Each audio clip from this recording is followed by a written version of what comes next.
নমস্কার বন্ধুরা, কেমন আছেন সবাই? আশা করি ভালো আছেন, আমিও ভালো আছি। আজকে বাংলা শতকীয়া সংখ্যা ৬৮। বাচ্চাকে খাতায় লেখানোর সহজ পদ্ধতি।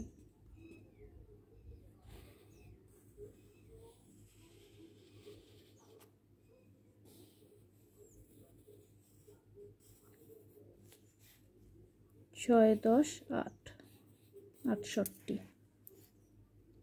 আটো আটো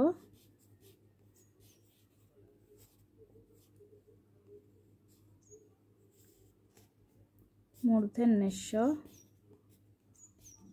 টয়ের তলায় ট, বা এটাও। কয় ১০ কত হয়? ৬ ১০ ৮। দ তালিবস্য দস্য আটো আটো।